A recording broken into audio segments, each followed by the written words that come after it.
Welcome to Matisse Inspired Paper Cutouts Part 2.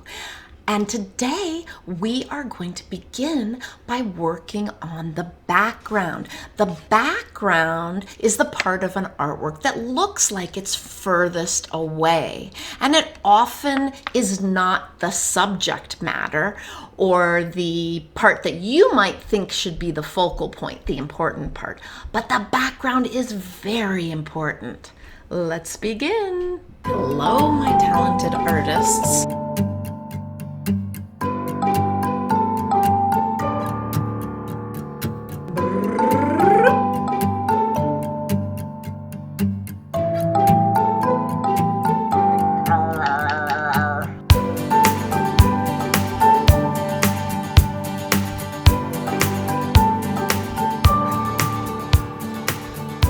Support the arts and subscribe. The first thing that you're going to do is you are going to take your large art paper of rectangles and you are going to cut them up according to each color.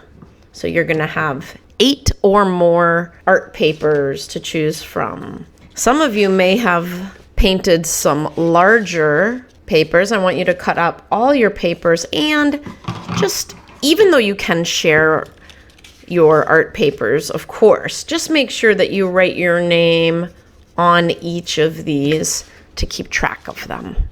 I'm going to speed up the video so that we get through this part. I know you guys know how to cut along the lines of your colors. It is very important to mention that Henri Matisse did not make his paper cutouts alone. He had very talented art assistants who were artists in their own right. They painted the art papers, they helped pin up the shapes to create the compositions, and they were collaborative. At that time, it was a lot easier to make a living as an artist if you were a man. Now that you have a stack of art papers, I want you to turn them over and just write your name on each paper.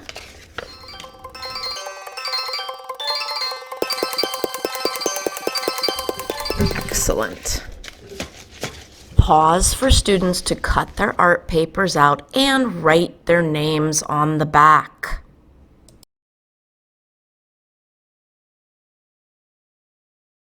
Now it is time for every student to get their white paper, which will be the base of their paper cutouts.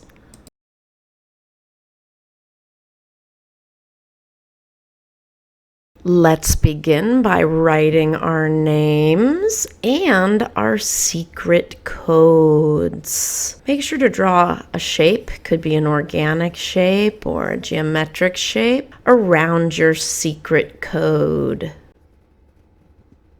Get out your sketchbooks, and I want you to think about what you might like to make your paper cutout about. Matisse made paper cutouts about his gardens. He made paper cutouts that illustrated books and stories, and he made paper cutouts about events like holidays or outings. Here is a really dynamic paper cutout that Matisse made called the Trapeze Performers. I think he went to like a circus type thing and was really impressed. And he made paper cutouts about pets like his birds or his cats that he loved so much. Now I know you've probably already written down 2 ideas. You can use one of those or you can think of a new idea. And I want you to write that idea somewhere near your name on the back of the paper. Pause to complete this task. Chicken yard. Now we're going to turn our paper over. We are going to start with our background. With paper cutouts, the background is physically in the back. So if we have a little piece that we want to glue on, like this, and then we glue a big piece on, well, we won't be able to see it. So we have to start with our large shapes in the background. I'm going to give you some guidelines that you must follow. I want you to do at least 3 large background shapes. They can be geometric or organic shapes. It's up to you. I want you to notice that I have 3 areas at my workstation. I have my paper where I'm going to glue on. I'm going to use this paper to protect the table so that when it comes time to clean up, there's less to clean. Then I have my paper with my name written on the back. And I have my art papers that I'm going to cut. You are going to create a background with at least 3 large shapes. So I'm going to just cut this in the shape of a rectangle. I like that nice big background shape. One thing you'll notice is it's not a perfect rectangle, and that is fine. I'm going to take my scraps and I'm going to make another pile because I don't want to get confused. I'm going to make another pile. This white paper was extra, and I'm just going to put it on this to the side. And every once in a while, I'll put it in the recycling bin to keep my area tidy. So now I have my first big background shape, but I'm not going to glue it down until I decide where I want it to go.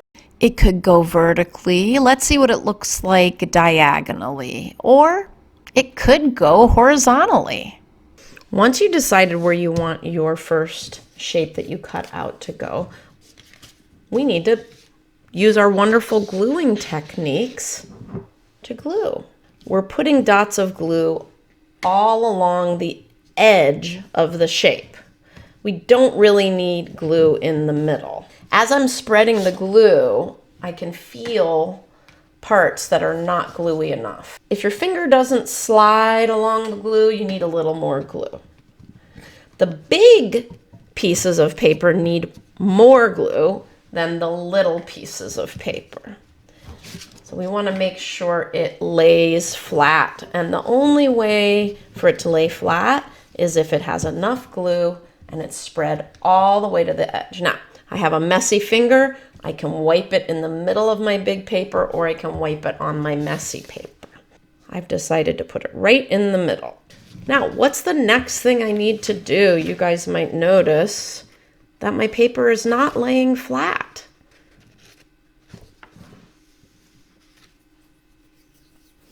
That's right, we need to press it. Now, when we have a big piece, you want to start in the middle and press along where the glue is. Start in the middle and press out. Now you might see little wrinkles and bubbles. I want you to try to press those flat. So we really need to rub those papers, each one. I'm not going to show a video of me rubbing each piece. I want you to remember how long I rubbed this one for, so that each one that you add to your artwork, you will thoroughly rub it. Now I'm going to speed up the video as I add the next background shapes. I think you are ready to make your wonderful Matisse-inspired paper cutouts.